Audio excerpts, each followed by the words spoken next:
غریب نواز علیہ الرحمٰن نے اتنے غیر مسلموں کو مسلمان کیسے کر لیا؟ خواجہ پیا، خواجہ پیا، اخلاق، کردار، تقوی، پرہیزگاری، چراغ چشت شہ اولیاء، اپنے تو اپنے ہیں غیر بھی بولے، اعلیٰ ہے دربار غریب نواز کا۔ مصطفیٰ غریب نواز۔ اچھا یہ بھی آپ کو بتا دوں، یہ جتنی بھی اولیاء کرام جن کا ہم ذکر پڑھتے ہیں نا، اللہ پاک نے انہیں زبردست عزم کی قوت عطا فرمائی تھی۔ یہ بڑے عزم والے ہوا کرتے تھے، یہ جس چیز کا پختہ ارادہ کر لینا اللہ پاک ان کو استقامت دے دیتا، بھی اس پہ جمے رہتے ہیں۔ ڈیفینیٹلی بھی راستے میں تو کچھ نہ کچھ تو آتا ہی رہتا ہے، پریشانیاں، تکلیف، مشکلات۔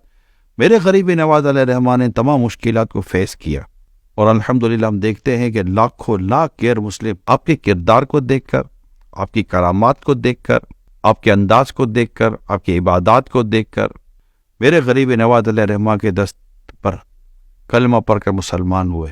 الحمدللہ اللہ پاک غریب نواز علیہ الرحمٰن کا اصلاح امت کے در کا صدقہ اور ان کے عزم اور استقامت کا اللہ پاک ہمیں صدقہ عطا فرمائے۔ ایک قرآن ہوتی ہے میرے پیارے اسلامی بھائیو، اصلاح امت کا درد، کہ اللہ پاک کے بندوں کو اللہ پاک کے قریب کرنا، یہ ایک احساس ہے، یہ ایک فیلنگ ہے۔ اللہ پاک اپنے ولیوں کا عطا فرماتا ہے، اللہ پاک کی جس پر رحمت ہوتی ہے اسے یہ خوبصورت وصف اللہ پاک عطا فرماتا ہے، اور اس کا نام یاد کر لیں، اصلاح امت کا درد۔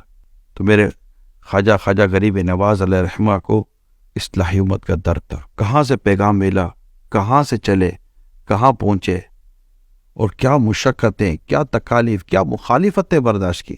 ایسا تھوڑی ہوتا کہ مخالفتیں نہیں ہوتی، خواجہ غریب نواز علیہ الرحمٰن کی مخالفتیں ہوئیں، دشمنیاں ہوئیں، آپ کو کس طرح نقصان پہنچانے کی کوشش کی گئی، لیکن ویژن کلیئر تھا، مشن کلیئر تھا، پرپس آف وزٹ کلیئر تھا، سفر کرنا کلیئر تھا، آنا کلیئر تھا، کوئی بھام نہیں تھا، کوئی ڈاؤٹ نہیں تھا کہ میں کیوں یہاں آیا ہوں، مجھے کیوں بھیجا گیا ہے، اور آپ اپنے مقصد پر رہے۔ کیونکہ پیارے اسلام بھائیو، جنہیں سمندر کی موجوں کی لہروں کا ڈر ہونا، وہ کشتیاں پانی میں نہیں ڈالا کرتے۔